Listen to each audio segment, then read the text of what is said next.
be honest, I have quite a few conversations with junior people in our business where they say to me, you need to tell me what my career route is in this organisation. You need to lay it out for me. You need to give it to me on a plate and then I'll go do it.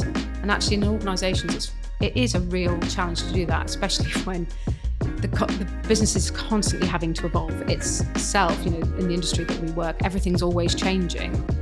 And it's not possible for organisations to always set out that very linear career route.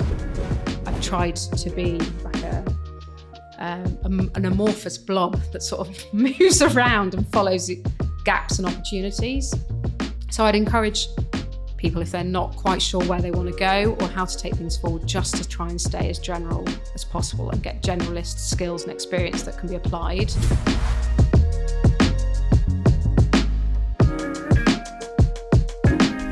Welcome to the People Property Place podcast. Today we are joined by Morwenna Hall, Chief Operating Officer at Related Argent. Related Argent is a complete developer, owner and operator with a circa 13 billion, 21 million square foot portfolio and an unrivalled track record of delivering global exemplars of city building. It creates and manages a diverse portfolio across workplace, residential, education, retail, hospitality, leisure and public realm, with schemes ranging from 270,000 square foot to 8 million square foot. Morwenna joined the former Argent business in 2011, and in addition to her corporate leadership role, she led the design and delivery of several major projects at King's Cross, including Coal Drops Yard, the Fish and Coal Building, and Gasholder Park. At Brent Cross Town, Morwenna is responsible for the ground plane experience, retail, leisure, and public realm. She's a chartered mechanical engineer and started her career at Arup as a mechanical building services engineer. And it gives me great pleasure that she joins me on the podcast today. So welcome, thank you. Thank you for having me. Not at all. Well, look, I know exactly where to start, which is how and why you got into real estate. But I'm really interested in finding out a little bit about your role and how you've been able to do what you've done and ascend so rapidly to the COO position at Related Argent. But I think to kind of give some of that a little bit of context, it's really interesting to kind of find out how and why you got into real estate. So if we could start there, that'd be fantastic. I fell into real estate, I'll be honest. Don't get me wrong, I'm absolutely passionate about it now, but having studied engineering and quite frankly, just wanting to follow a boyfriend to London, I had to decide what I could do with engineering. And we had a really interesting presentation by Arup, a leading engineering consultancy, whilst I was in my final year at university. And they explained, what Arup does in the built environment and the impact that it has on society. And I thought that sounds great. I mean, I'll absolutely give that a go. And so I applied for their graduate scheme in London. And that is effectively where I learnt about kind of different asset classes, what it takes to actually deliver real estate. And that's what started to get me passionate about the area. Did you have any family or contacts within the real estate space? No, not really. I mean, we had family friends who did the odd bit of sort of residential kind of second home development. My parents were amazing at sort of saving money and had a few small rental properties that my dad, incredible at DIY, even now he's nearly 80 and he's still helping me with DIY on my renovation projects. So I've always kind of been around people who are quite practical, who like doing things with bricks and mortar, but I certainly didn't have anyone who was in the kind of close family or friendship kind of our family who were professional real estate.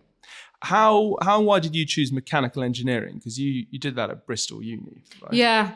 I think one of the things that I kind of learnt quite young through sort of advice and mentoring from my parents and friends' parents was actually trying to keep my options open as much as possible through life, because you never quite know what life's going to throw at you. I loved physics. I absolutely loved maths, but I also knew I just didn't want to do either of them in a really pure way. I wanted to apply that knowledge and see kind of tangible outcomes for what I was up to. So someone kind of said to me, well, why don't you think about engineering? And then when I was looking at the various options on engineering, I realised that mechanical engineering probably had the widest opportunities at the end in terms of what sort of sectors you could go into. And, when you're sort of 17, 18, I've never been one of those people who has like a life plan. And so keeping my options open felt like a really important thing to do. At the end of my degree, I could have worked on trains or planes or anything. Very glad it's ended up being within real estate. So a bit of serendipity. Yeah. Followed your boyfriend to London. Went to the presentation and decided that would be an interesting kind of career route. Yeah. What was that first role that you got into, and how did those kind of first years look when you kind of moved up to London and were doing the job? Yeah, I was really lucky. I mean, Arup is such an incredible organisation in which to learn. It's a large organisation, so you benefit from having quite small teams. So you get a kind of family feel and sense of kind of support within the business. But at the same time, you have all the benefits of a huge organisation. So I had a great network of grads in my year. It was almost like Freshers Week again for the first few weeks, but also really kind of solid technical training scheme. The first few projects I worked on were quite amazing, actually. So one of the first projects was with Argent, and it was a Great Northern Hotel, which is one of the buildings right next to the station. And it was quite an unusual project because the brief effectively was, we think we need to knock out most of the ground floor of this building, but we actually need the upper floors to stay connected to the ground floor. How would we service this building? How would we get all the pipes and everything to still work? So actually, it was a really unusual project. There was only me and a director on it. So I got some really good quality time with a very senior person. And because it was such a small project, I actually got an amazing amount of client-facing time as well, which was really unusual at that stage. The other types of projects I quite quickly started to work on were laboratories. And I think I really enjoyed working on those because they're very complex. It takes a lot of coordination, and actually to get a laboratory project to really work well, it's a real team effort. It's not one of those projects where you can kind of go off and do a load of work on your own and then come back and sort of present it. It really has to be working very strongly with the architectural and structural teams to get everything to work. And actually, is that from an M&E perspective? Yeah, from an M&E perspective. And I think it's the laboratories, I think, are a bit different perhaps than some other asset classes when you're an MEP engineer, because you're actually part of the main event, whereas actually in many other types of projects, like the definition of success from the architect and from the client is that, you've never been there. No one can see anything that you've done. Let's hide this behind the ceiling. Let's hide this behind the wall. We don't, the plant room needs to be as small as possible. And M&E, just for someone listening to this who doesn't know, is just the ventilation. Yeah, ventilation, air conditioning, heating, cooling, all those sorts of things. And so, and I loved my time at Arup, but actually, interesting, just talking about that sort of definition of success, I think that's why I struggled to see that role as kind of the rest of my career, because I loved the teamwork, but actually I found it really hard. We've all got a bit of ego at the end of the day that no one could see, and no one was supposed to know or even really about the work that you'd been doing for many years on this project. And I always had so many questions going to client meetings about why the client was making the decisions they were making. And so a move on from engineering, I think, felt right for me. I mean, I did 7 years and got chartered, really appreciated my time at Arup. But yeah, felt it was then time to move on. And do you think it gave you a good foundation and a good understanding you could translate to the kind of project management and development world? Exactly. And if so, like what skill sets explicitly would you say? Yeah, I think it absolutely gave me first-hand experience of what it takes to deliver a successful project in terms of the various REBA stages, the quality of information that's required, coordination between the team, understanding between the client and the design team to actually deliver, what the client's looking for.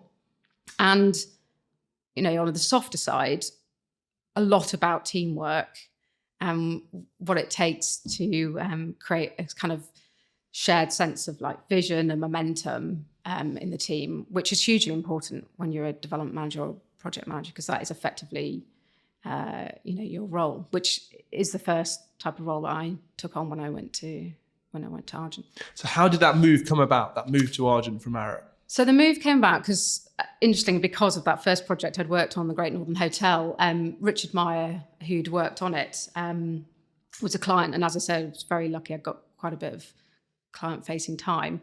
And I think I wouldn't say I was difficult, but I did ask quite a lot of questions because I'm nosy and curious. And I think he saw that curiosity in me. I was like, oh, that's really interesting. Why are you doing this? Why are you doing that? And we stayed in touch. And actually, I was chair of the CIBC Young Engineers Network, and I had to organise various events. And it was always important that we had sort of client representation. So I often asked Richard to come along and kind of represent the client's view. So we kept in touch for quite a number of years. And then in sort of 2010, 2011, King's Cross was really kicking off in terms of getting going. And Argent was looking for new development managers to come in and run projects. And what I really liked as well about Argent at that time was that they wanted to bring people into the business who had an understanding of what it took to deliver projects, but weren't necessarily coming from a sort of more traditional kind of surveyor kind of background. They wanted people who were really hands-on and could kind of execute and deliver.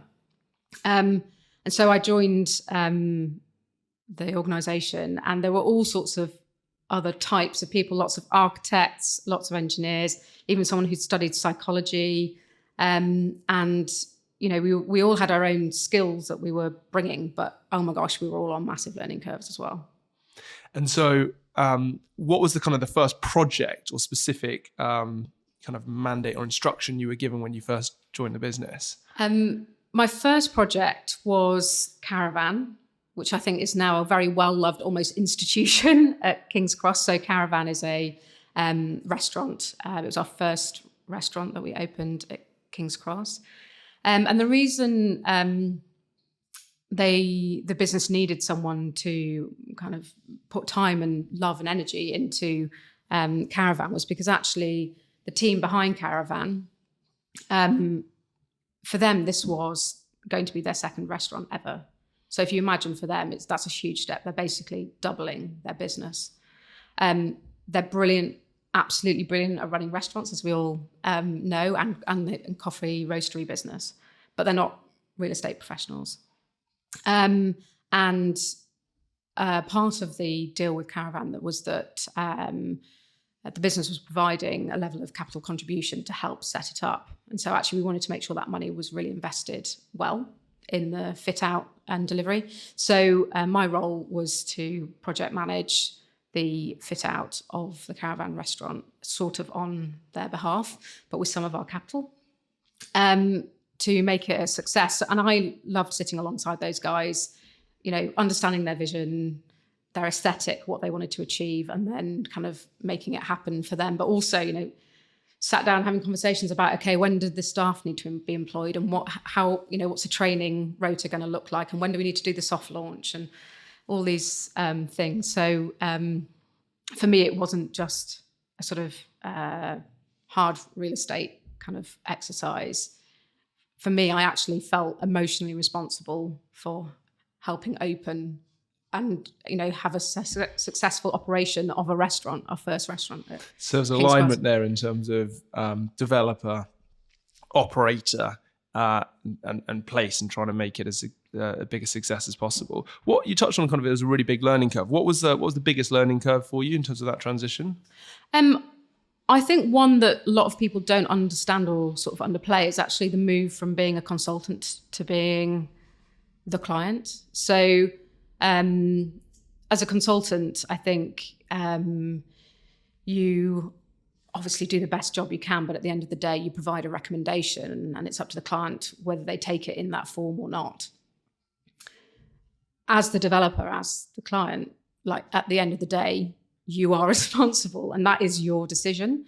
And that is quite a big step change. Also, the big learning curve, of course, is having gone from being a sort of almost like technical specialist to being a generalist and actually needing to operate at that generalist level and not get sucked down into rabbit holes, and definitely not to kind of humour myself by sticking in my comfort zone in the areas that I knew. You know, I was responsible for, you know, architecture and all types of engineering and procurement and, you know, construction and health and safety and all these other things at the end of the day. And so whilst I knew about what all of these things, what they were, actually learning myself about what responsibility felt like for each of those things and how deep I needed to go into each of those areas to feel confident enough to carry that responsibility. I think that was really the biggest learning curve. How did your role progress, and how did the projects change during your tenure in the early days of Argent? So I think in essence, really, the projects changed by getting larger and getting more complex. It became clear to me very quickly. I absolutely loved the caravan experience, and I loved the fact that what I helped achieve was something that the general public could experience, and that's what really motivated me compared to kind of leading on an office plot where, yes, there'd be quite a few hundred of people who would be going in and out every day, but actually it wasn't for sort of, you know, the larger public kind of consumption, if you like. So I ended up putting my hand up for projects that were, again, much more public facing. So Fish and Coal was really interesting, and again, felt quite a big responsibility because obviously in the early days of King's Cross, we had the most incredible heritage assets. I mean, for someone who doesn't know King's Cross or has been there now, because it was an old industrial estate, right? Can you just paint a bit of the backdrop in terms of what it was, and then the kind of the vision? Yeah, so it was a mixture of things. So it was kind of railway land, so a lot of heritage kind of old brick buildings associated with the railway, everything from coal being transported into London to potatoes. Actually, the first King's Cross Railway kind of platform actually was within our development and then moved down to the later King's Cross site. And then also grain. So, you know, these amazing brick heritage buildings, as well as gas holders, very iconic cast iron gas holders, circular, that kind of stood on the skyline. Then around that, there were a mixture of other sheds. There'd been warehousing. There was like MOT garages. There was also a couple of quite kind of almost famous now clubs, Bagley's and the Cross. But it was seen as quite a gritty, quite dangerous place. And it's kind of hard, I think, now for people coming to King's Cross to sort of imagine that just on, you know, that side of the Euston Road, that was effectively not a well-used, kind of not an attractive kind of destination within London. And so there's different parts of it, right? And you one of the projects was the Fish and Coal building, but then also Coalsdrop Yard as well, right, that you were involved with. So Fish and Coal was a really technical, complex project in terms of the levels. The spaces inside the building were unusual and difficult to kind of connect together to create what would be classed as kind of standard office space. And unusual retail at the ground floor, but I think that makes the building just so special. And I sort of knew I had my work cut out for me a bit, because whenever we kind of got feedback from the public or kind of did questionnaires or things, people always said that Fish and Coal was their favourite building. So I was like, okay, I need to make sure I don't mess this up. But also, I think what I learnt with Fish and Coal was, I think definitely me as an individual, but also as a business, I think we were growing our confidence in terms of the level of intervention around the heritage assets at King's Cross. So I worked quite hard to get approval for a contemporary kind of conservatory addition on the roof of Fish and Coal, which was never envisaged originally, and was, I wouldn't say seen as hugely controversial, but definitely needed quite a lot of discussion with the local planning authority and with Historic England. But that was then, I think, the stepping stone for Coal Drops Yard. So, I mean, Coal Drops, I always had my eye on Coal Drops. So that was the next project, was it? Yeah, that was the next project. Or I had Gasholder Park in between as well, which I really enjoyed because that was a public realm project, completely different to working with buildings. And what I also really enjoyed was that actually one of the end user groups of the park was going to be the school, the academy that we built just next door to it, and doing workshops with the kids and talking about what they wanted to do and use the space. I found really exciting, and I really enjoyed their energy. I also I really enjoyed working on the Gasholder project because I kind of liked the idea that everyone else has been taking gas holders down for like the last, 50, 60, 70 years. I was the first person who was going to be putting one up in about 100 years. And just how unusual and how genuinely a once in a lifetime opportunity it was. And also because it was so unusual, I got my Blue Peter badge. We all aspire after the Blue Peter badge, right? When you watch it when you're little. So yeah, the Blue Peter came to do a story about us putting the gas holders back up. So a couple of us got our badges, which was great. But so next was Coal Drops Yard. I always looked at it and just thought, oh my gosh, what an immense project this is going to be for someone. The scale of change that was required to actually turn these very long, kind of very forlorn buildings into a destination was going to have to, someone was going to have to put a lot of hard work and a lot of blood, sweat and tears into that. Having said that, the buildings are amazing. What I loved about working on the heritage buildings at King's Cross is when you start those projects, you're basically already in love. Like there's something there tangible that has character and its own kind of quirks, and you form this like emotional bond, and then you feel this genuine sense of responsibility, like it's your child, to bring it back to life and give it a sustainable future, and you go through all these stages now, having my own kids, and it's literally like that journey. And so yes, I put my hand up for Coal Drops, and I think on the back of Fish and Coal, it sort of made sense. I'd worked up the experience of all the nasties that these old brick buildings throw up, but also that experience of how to look at the kind of more contemporary additions to the buildings. But as ever with real estate, nothing is straightforward. And we did a piece of work on the buildings. First of all, it's about a 6-month piece of work where effectively I took the outline planning permission as the brief to convert these long, they're like Kit Kat fingers, long Kit Kat finger sheds into retail.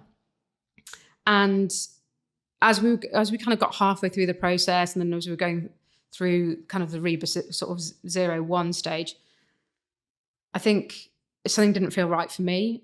And I was really lucky that kind of Richard, who was my boss at the time, also agreed. It just just didn't feel exciting.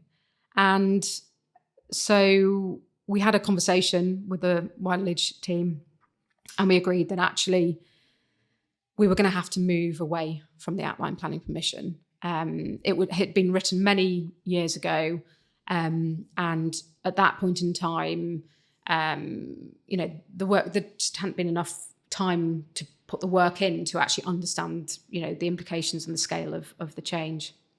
So we had a bit of a break. And then, as it happened, Roger Madeline, who I spent a lot of time with, and I had gone to see Thomas Heatherwick for breakfast in his studio, because his studio was in King's Cross then, and he was showing us projects and stuff. And we left, and I said to Roger, "Oh, I'd love to do something with Thomas. He's absolutely bonkers." And so then when we had this kind of moment of, what are we going to do on Cold Drops? We thought, well, let's give Thomas let's give him a few months, see what he comes up with, and see if he's the right sort of man in the right studio for the job. And that's exactly what happened. Yeah. And it's got these amazing, how do you describe them? The curved roofs. Yeah, the curved. We spent a long time during the project deciding if we should come up with a name for it or not. But I think it's pointless, because I think the public sort of decide what they want to call it anyway. We get kissing roofs quite a lot. So for anyone who hasn't seen it, the sort of the two buildings, they're very long, like, as I say, like Kit Kat fingers. And the two inner roofs look like you've kind of pinched them both in the middle and then drawn them together until they touch. And then we've put a sort of cantilevering floor underneath those two roofs to create a really unusual space between the two buildings. I mean, I think, Cold Drops was a real leap of faith on many levels being the word, partly because actually multi-level retailing in the UK, basically impossible. It's just like culturally, we just really struggle with it. And Cold Drops already had multiple levels. But actually, I think Thomas felt very passionately that people love watching people. And actually, you need to create spaces for people to be able to do that. And actually having multi-levels allow people to look up, look across, and then look down at each other. And it can create a sense of activity. Cold Drops Yard is only 100,000 square foot. So for a retail kind of destination, it's small. And therefore, it really has to pack a punch in terms of number of retailers kind of offer, but also physically how you create that sense of energy. And creating energy with these two buildings located as they were was a real challenge for us, and actually formed quite a lot of the conversations that we had with the local planning authority in historic England. So, for example, in normal shopping centres, your walkways next to your kind of shop fronts are normally about 4 metres max. And that's because you actually want people to feel a bit contained and create that sense of like activation and energy. I mean, in Cold Drops, like the distances between the buildings gets up to like 40, 50 metres at the south. And that's a real challenge to create. You need hundreds of people in the space to make it look feel a buzz busy. And energy. Yeah. So we worked really hard on how we could do that. I obviously didn't win all of the things we'd have liked to have done in terms of getting the planning permission. But I think the priority really was getting that roof space approved. Also because these coal sheds, they have very defined structural grid. And as a result, as part of that retail mix, we didn't actually have any really large spaces that could be anchor spaces. So actually, as part of the overall offer, we felt we needed to create that larger space. And so actually doing it the roof meant that we didn't have to do too much kind of knocking around of the elevations or the insides of the buildings, which I think was important to retain some of the character. And obviously, well, not obviously, but it's been open now since 2018. I'm not actively sort of working on it anymore, although I work closely with our asset management team. And I'm loving seeing how it's evolving. I was heavily involved in getting I think it was 63 deals over the line to get open in 2018. And, some of them were absolutely the tenants that we wanted. We went out there with the team. We kind of hunted people down and said, come to Coldrops, it's going to be amazing. And then it built a bit of a momentum, and it was really important to us that we opened fully let. And when you do that, obviously you have to make some compromises on some of the occupiers. The important thing then was for us to make sure that the leases could all end at slightly different dates, so that we had the flexibility to be changing the retail mix throughout the life of the asset.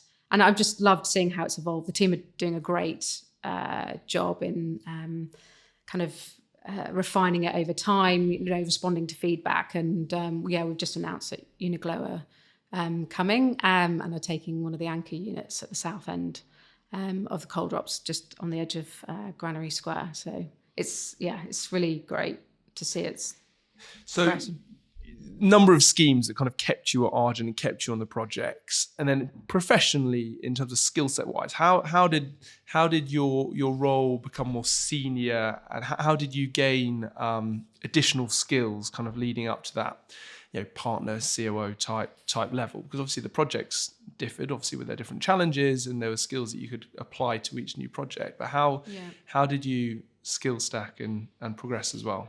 Yeah, so I think the foundation of all of the projects was kind of project management skill and leadership skill, because even when you're working on small projects, you're leading a large external team.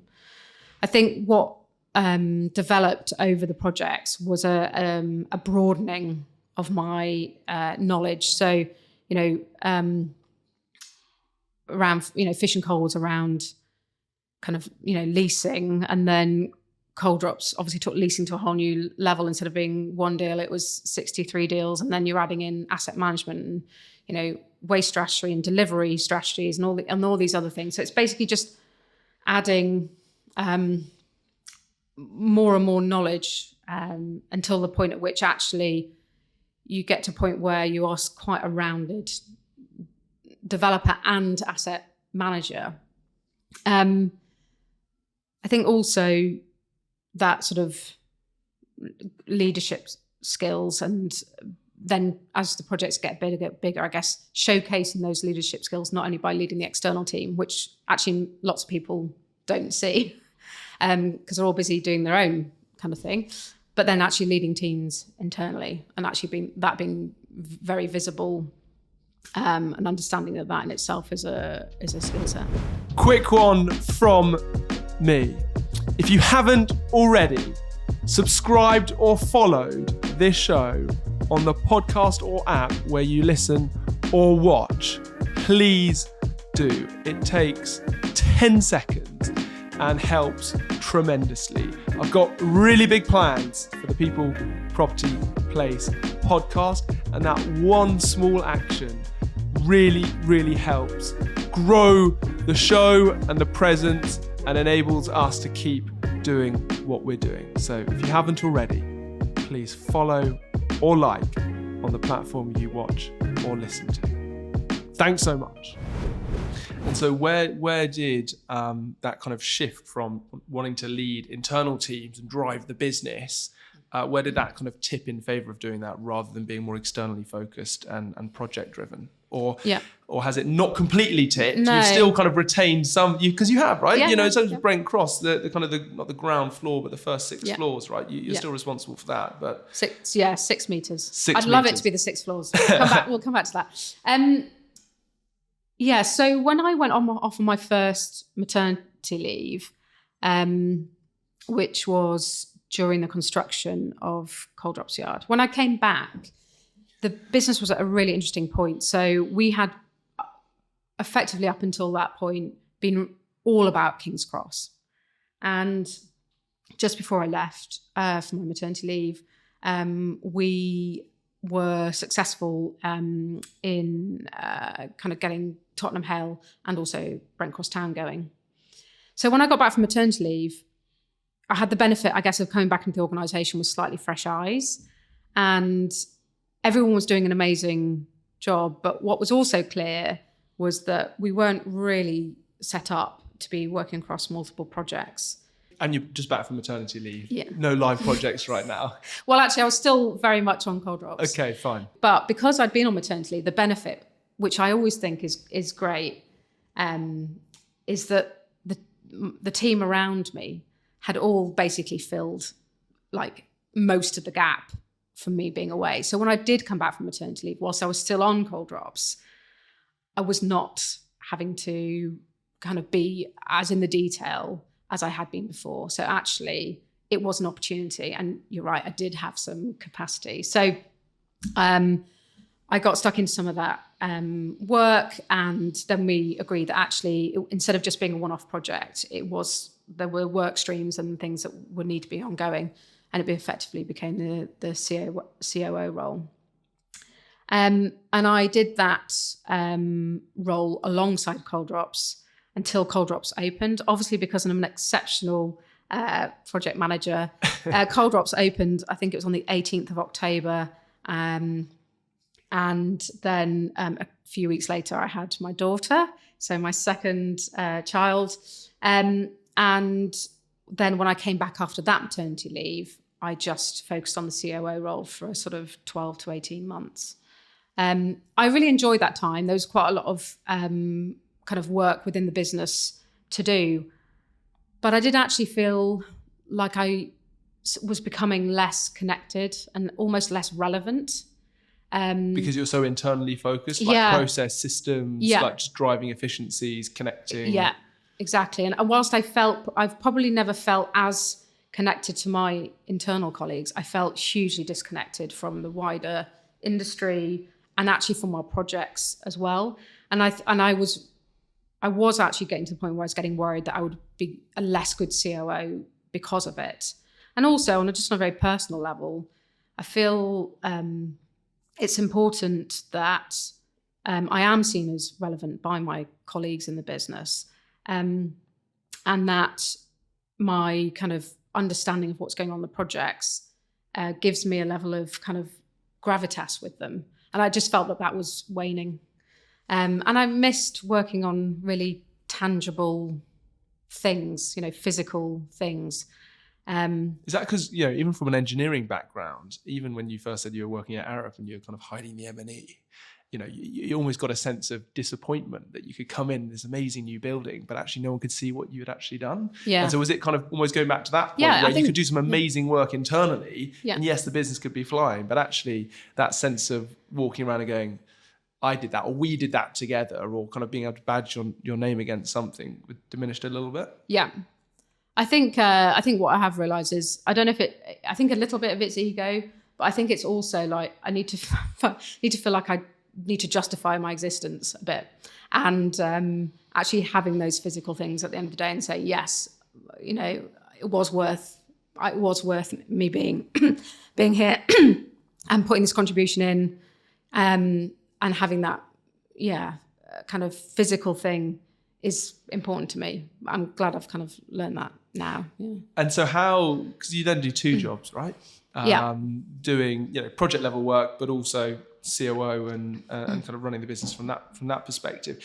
We kind of touched on Brent Cross Town in the first 6 meters. Yeah. Can you just talk to me about the Brent Cross project? Yeah. And then what this kind of lateral 6 meters means and the ownership parts that you take in it. Yeah. So Brent Cross Town, New Park Town for London.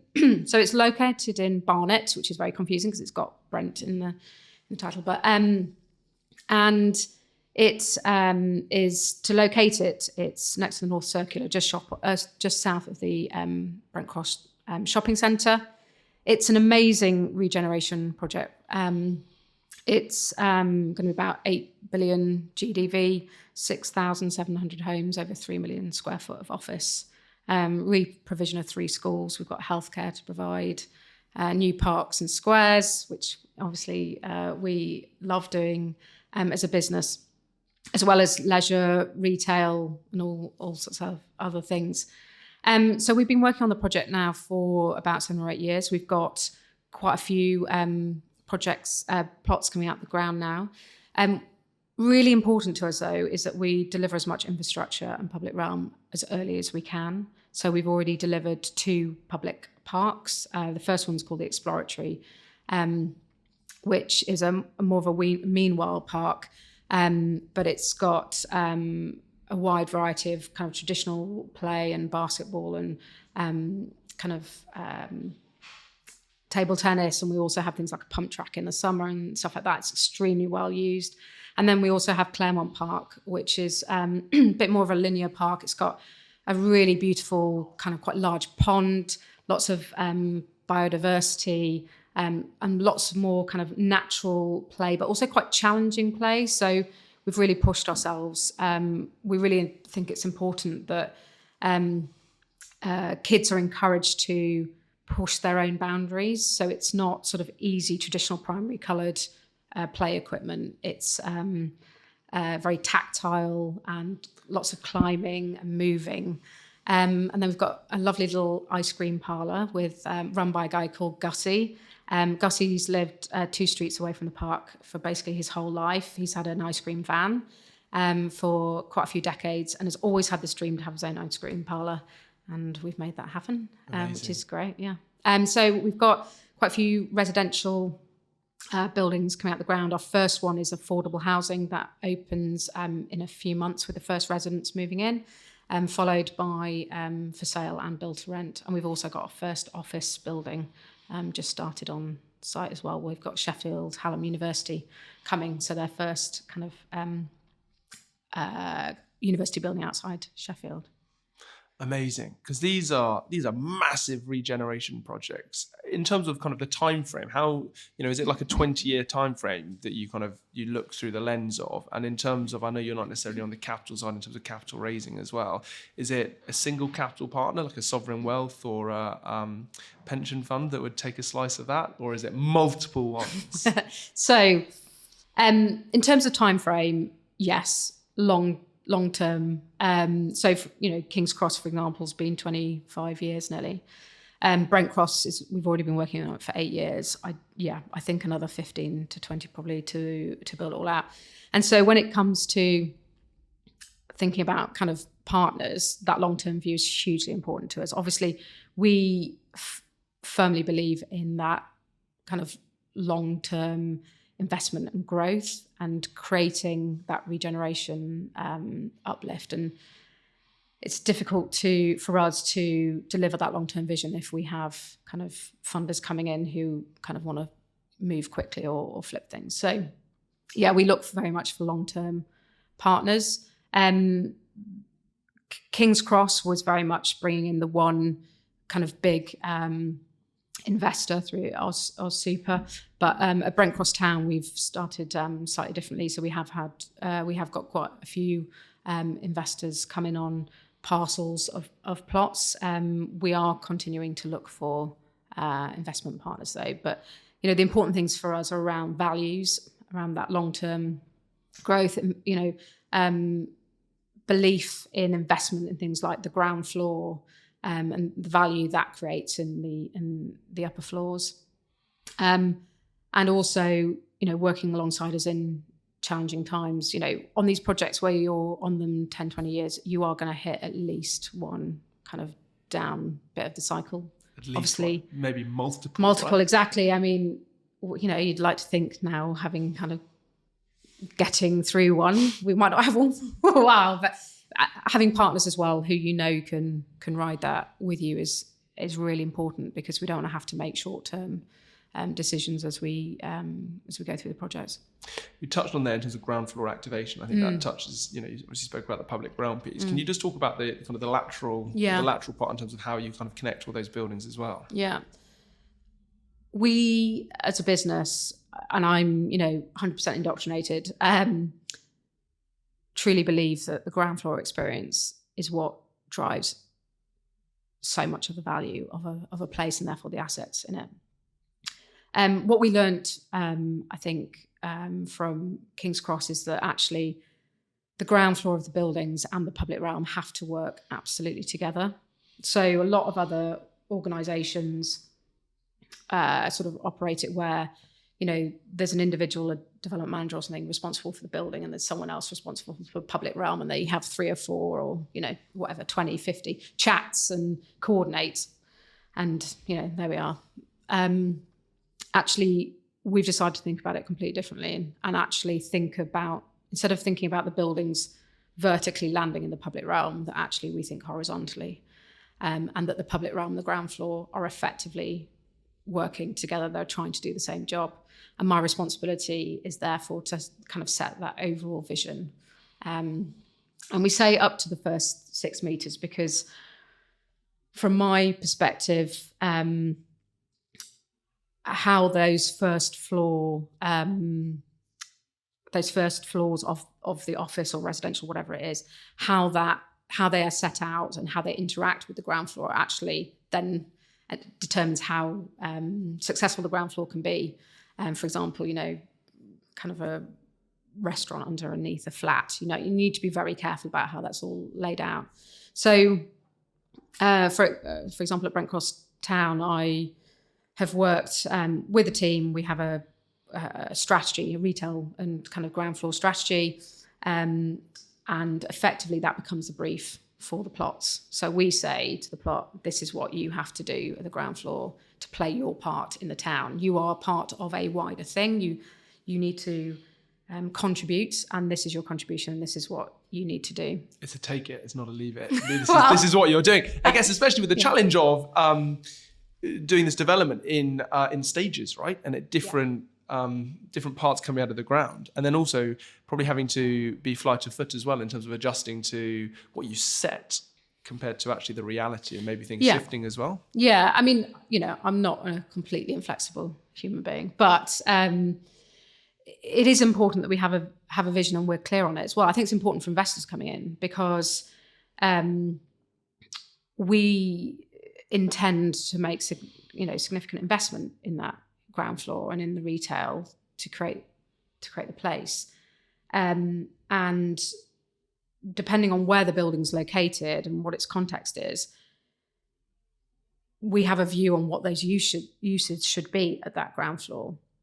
And some of those uses take more investment than others, and we want to be completely transparent about that right at the beginning, so that there's no misunderstanding with anyone coming in on the project. We don't want to be in a situation where one investor's looking at kind of some plots on the rest of the town, pointing over there and saying, oh, actually, I want that use instead because actually the rent's higher or the CapCon's lower or whatever.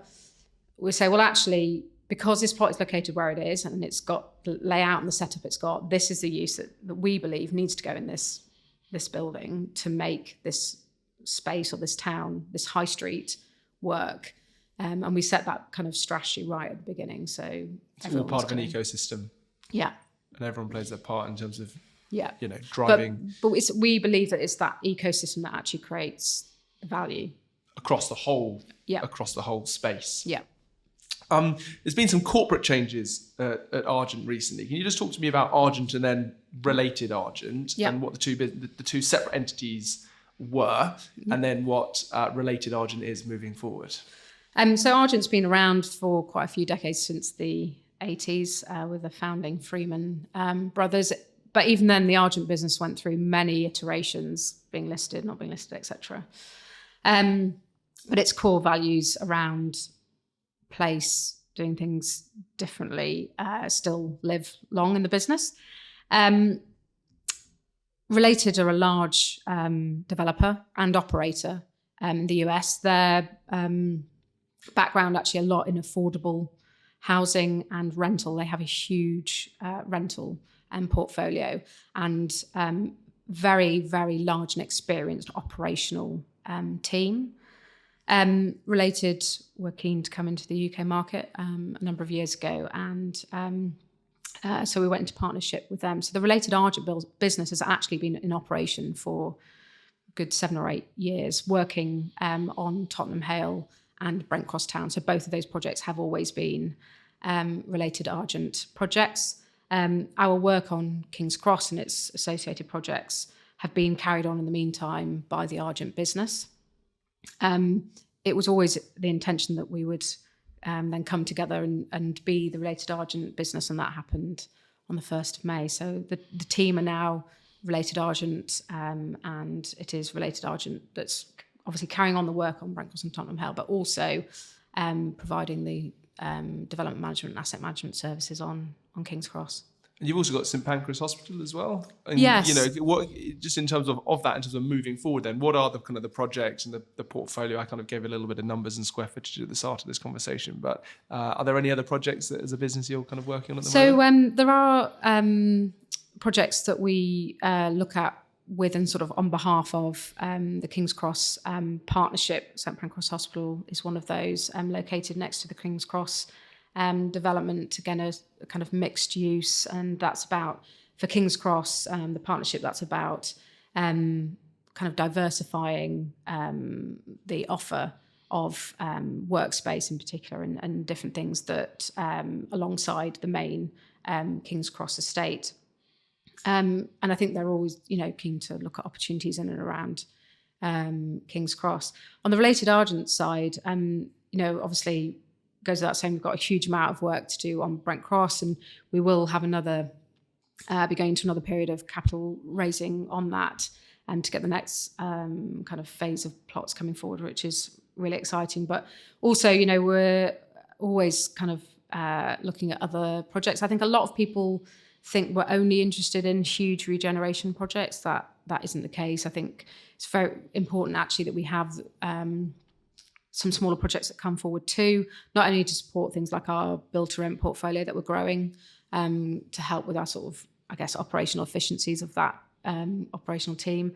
But also, I think it's really important with my COO hat on for our internal team to have projects that have a slightly shorter time frame. We've touched on it a few times, like there's no quick gratification in real estate anyway, but when you're working on projects with such long horizons, it can be difficult to sometimes kind of get the team getting the full skill set because stuff takes so long. So actually having some smaller projects that kind of, we can go through the Reva stages faster. Yeah.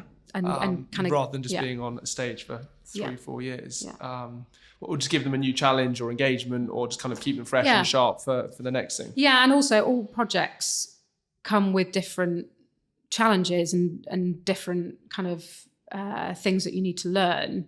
And I think those smaller projects can be just as brain taxing in different ways, and it keeps bringing skills into the business. Do you still have people in the business that come from quite a wide range of backgrounds outside of just kind of surveying and development? Yeah, we do. We still have quite a lot of architects and engineers, definitely within our development team.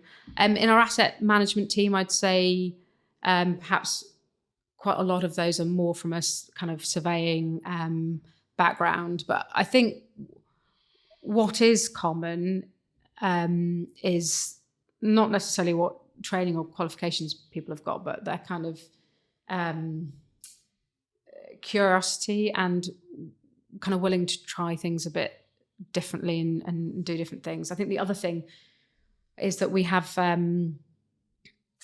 quite a number of other specialist teams within our business. So we have an incredible marketing and comms team who oversee, all of our events, wayfinding, public art, culture, kind of activation, all those work streams, which we know we're so well known for at King's Cross. We have, digital prop tech expertise in the business, as well as obviously, ESG and other things like that. So we do really have quite a wide range of people in the business, not all of whom have come through a traditional real estate route. And actually that's where they come with like slightly different ideas, not in terms of like creativity, but actually in terms of like process and delivery as well. Have you seen a shift in the last few years in terms of the types of teams that you're having to build to keep ahead of the curve? You touched on kind of like innovation and prop tech, but also like marketing, activation, space, branding, all of that. Are they kind of new teams that you've had to kind of build to make sure you're ahead of the competition, or you're able to kind of attract and retain tenants and customers and occupiers and footfall as well?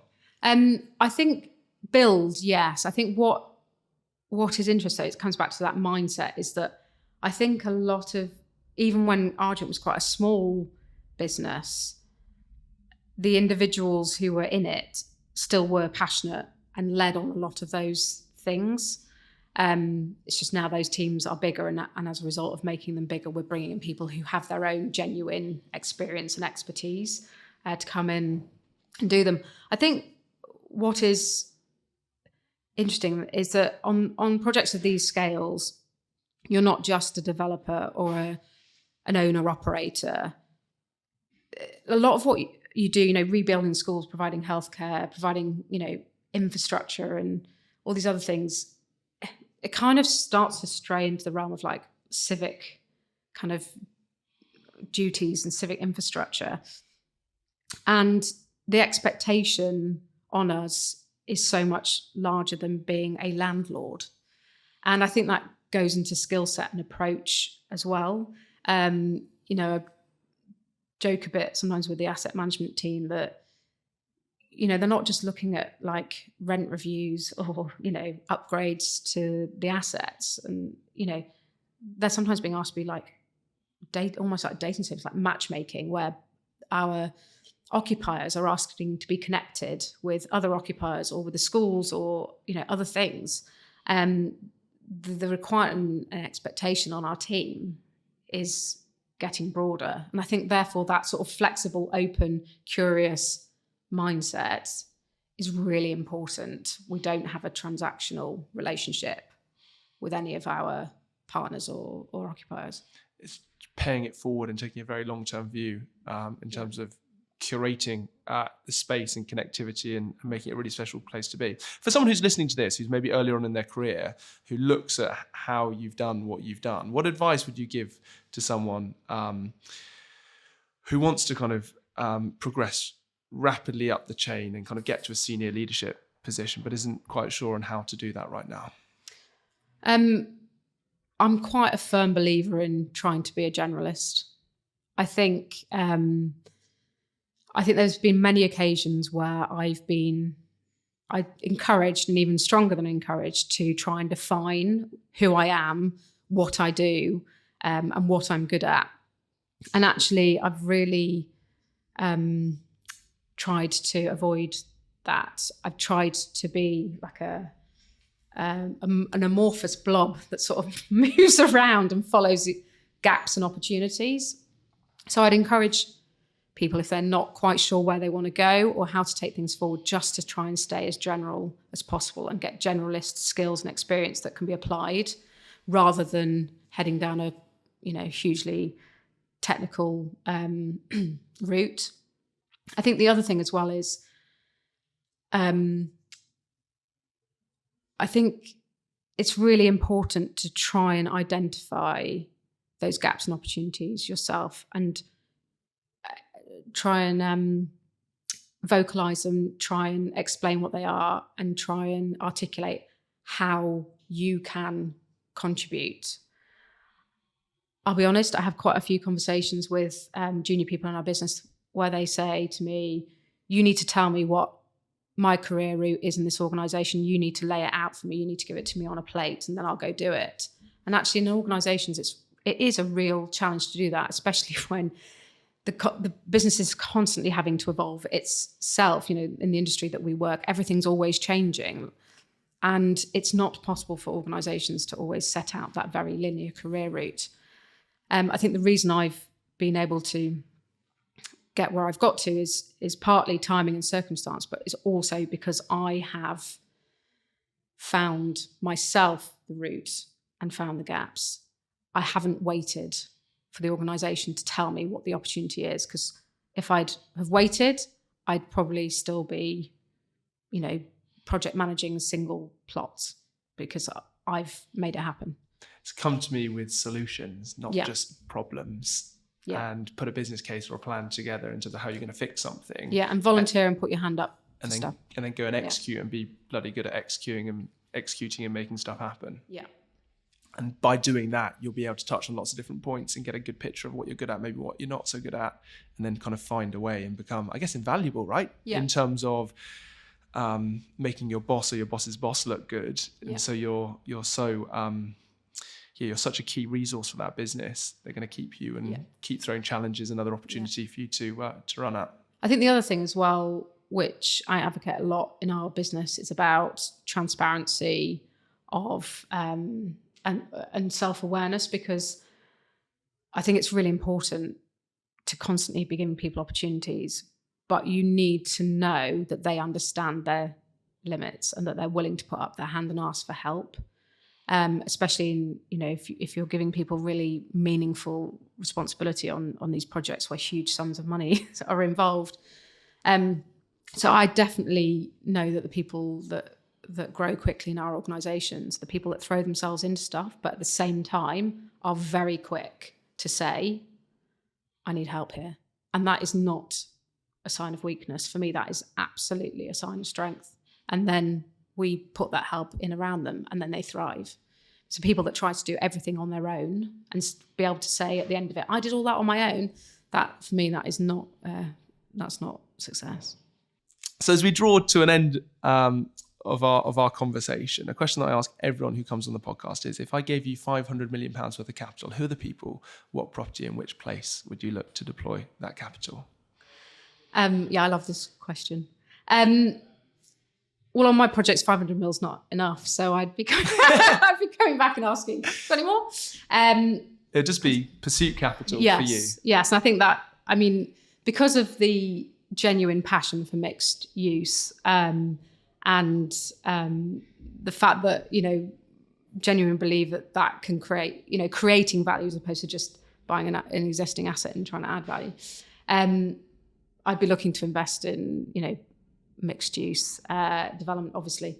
In terms of places, Argent have had a long history in Manchester and Birmingham. Still think they're great places. Other kind of cities, urban environments that are very interesting at the moment. Obviously, a huge amount of thought going into what's going to happen in Cambridge at the moment, but other places like Bristol and Brighton and other areas like that, I think are of great interest to me personally, as well as I'm sure the business.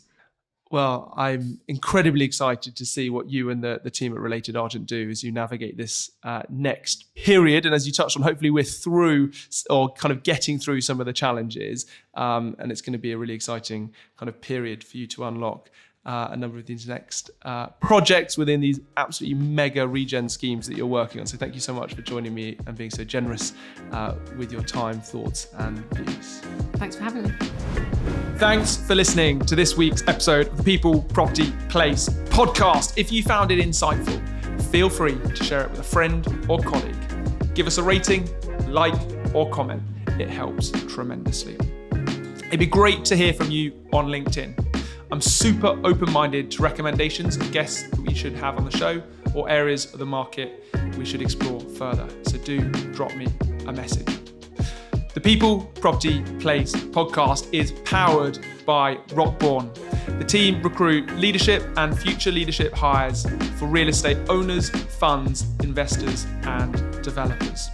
So if you're looking to hire top talent for your business, head over to the website www.rockbourne.com, where you'll be able to find a wealth of information, or feel free to drop me a message on LinkedIn. Have a great day wherever you are, and I look forward to catching you next time.